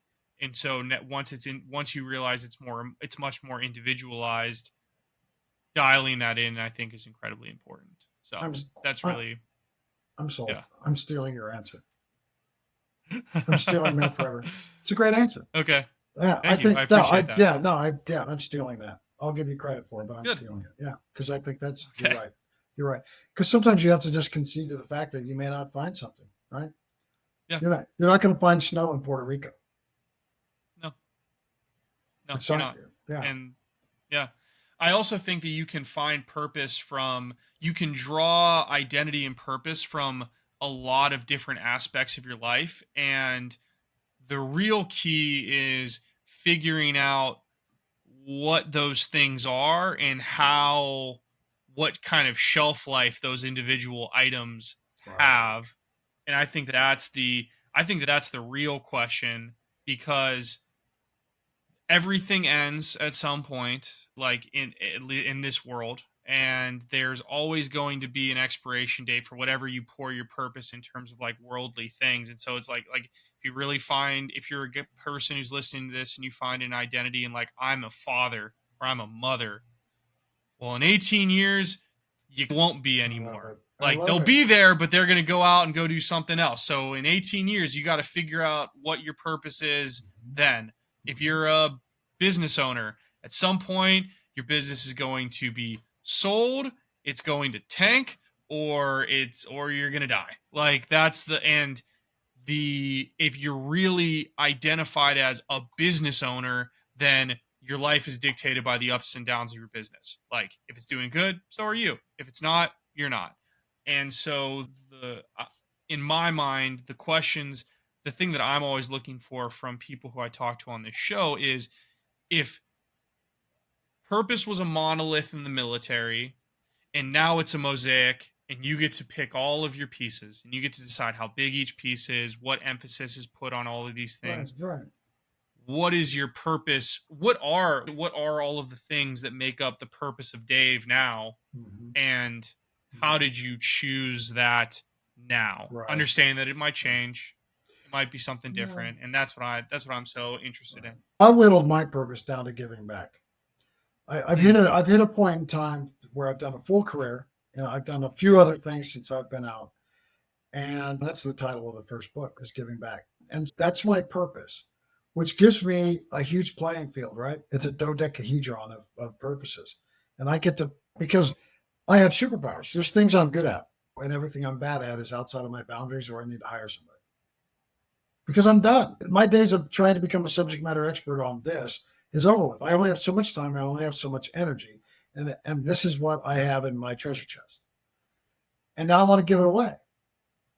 And so that's the purpose. And even if that's just being here for you to pick up the phone or send me a note and say, hey, what do you think? And I go, I'm not qualified, but I know who you need to talk to, or I know where you need to go. That's purposeful. Yeah, giving back's where I've identified with purpose. And I think that one thing that I want to really highlight that I love about your purpose is the way that you frame that statement of my purpose is to give back. Like you said, that's multifaceted. It can be applied in a lot of different ways. And I think that's what's important. I don't think people take the time to boil down the things that give them purpose or the things that are life giving to them down to really their base natures. Because once you're able to do it, to boil it down to giving back, I'm sure that's why you resonated as a command chief, because it was like the ultimate version of, like, you had such a amazing amount of influence to give back. It's why you run a consultancy firm, because you can give back in a lot of different ways to a lot of different people. It's why you write the book. So, like, because you were able to boil down your purpose to that really base nature, and it wasn't because I was a command chief or because I'm an author or because I run a consultancy, it allows you to be highly flexible and shift with the tides of life, while someone who might not take the time to gain that level of insight, if they think wrongly that the military is the only place that they can achieve purpose, then once the military is over, like you said, you can never go back. And so then, like, are your days of purposeful living over? No, but you just haven't taken the time to get to a place where you're able to understand where you can derive the same level of purpose from something else. Yeah. Yeah. And that's just having faith in yourself to lean towards the things you're good at, because it'll come, whatever that is. But yeah, it's giving back for me. And I love it. It's a great purpose to have. It's a great way to wake up every day. Yeah. I love it. One of the last questions that I want to ask you is, we've had this conversation of, like, environment, and now I want you to flip it. You do a lot of time consulting with companies, Sure, but now I want you to talk to the veterans and the active duty military that are out there listening to this. When I am looking for when I'm looking to get into an organization, what kind of environment should I be looking to put myself in? Because I don't know what I don't know. Well, there's a research piece in there, right? So what I tell people, especially when you transition, what I tell people is take every day off that's you're afforded you. So if you have 4.5 months of terminal leave, take it all off and use that time to do some research and to look into things. I think the number one thing, and it's not fully guaranteed, so you've got to do, you almost literally have to go to an organization that you're thinking about working for and actually anecdotally just asking people questions about what is it like to work here. Or here's the magic question. I noticed that your core values are integrity, service, and excellence. Those are the Air Force core values. But just say those are the core values of XYZ company. And you go, I notice your core values are integrity, service, and excellence. Do you guys really demonstrate those? And if so, can you give me an example? Because we need to align with something that we're comfortable with, right? But we're back to this morality thing, right? We need to align with something that we're comfortable with. So here's the deal, especially active duty people. Here's the deal. You're going to have to reverse engineer things. This will not have a process. So you have to create the process. And you have a certain amount of time to create the process. So you need to build your process, whatever you're comfortable with, on the things that you need to do before you commit to an organization. Because I guarantee you the organization is more fortunate to get you than you are to get them. And that is every veteran. And you need to keep that in mind first. They are lucky to get me, right? Now, how you present yourself and how all that works, that's fine. The second thing is you need to understand that you need to be someplace that affords you the opportunity to transition appropriately. And you need to do the soul searching. This is why you need to take the time off. You need to do the soul searching as to what is my purpose, right? What do I need? This is where you use your life team. What do I need? What's important to me? Well, it's important that I got my hands on something that launches an airplane. Well, then you're not going to go into investment management, right? Don't do that. That's going to drive you crazy, because all you're going to do is be sitting there talking to your clients going, I really wish I could launch airplanes. Well, let me have all of your money and I'll invest it for you. It doesn't, but we do this. This is what we do to ourselves. So you've really got to understand where you want to be. And then when you do decide to take the leap and hit the send button, I'm working with a guy right now. It's an amazing dynamic, and he's a civilian. When you decide to hit the send button on the resume, on the job application, then you need to build a process on the things you need to know. Any type of interview, formal and informal interview, is a two-way interview. The worst interviewers in the whole United States of America are military people. We stink. We stink at negotiation. We stink at, we're underpaid. We're underutilized. And it's all because we don't advocate for ourselves. So you have to advocate for yourself. You have to learn to advocate for yourself, to do those kind of things. And you really need to protect yourself. If you need a timeout to get right emotionally, mentally, physically, you've got. That's job one. And that should be in your process. And process one is, I'm mentally, emotionally, and physically squared away enough to do this. And if you got a nagging cough, get it fixed. If you're having trouble with your eyesight, go get it checked. If you think you're going to kill yourself, go get help. If you have anger management, go get problems, help anyway. Yeah, exactly right. And you should. It's not even help. You should just add that to your life team.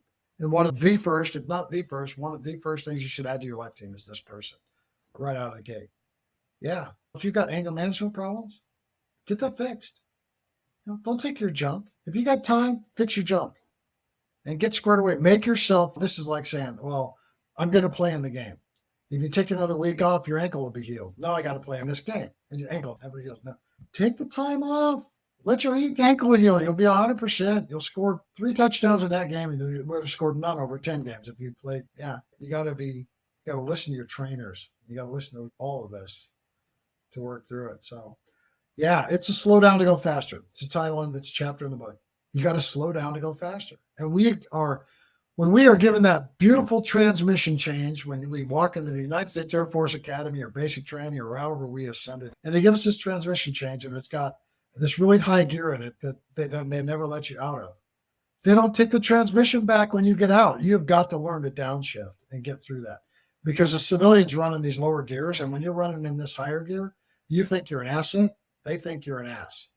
So you got control over a lot of this, especially the get help piece. I hope that helps. I was going to ask you what your final piece of advice was, but I think that's it. Sure. Like I think the biggest thing is learning how to downshift. That's the thing that I have to go. I still see a therapist about that all of the time, because I put a lot of pressure on myself to succeed when there doesn't need to be that. So it's something that I think a lot of people, including myself, would benefit to hear more. David, it's been so great having you on. I really appreciate it. This has been amazing. I'm really grateful for your time, for you taking the time to share your wisdom, your experience with all these people that are going to be listening to this. I really do appreciate it, and I'm incredibly grateful. So thanks for coming on. You bet. And before we get off, after we hang up, I need your address. I'm going to send you some stuff. Of course. But yeah.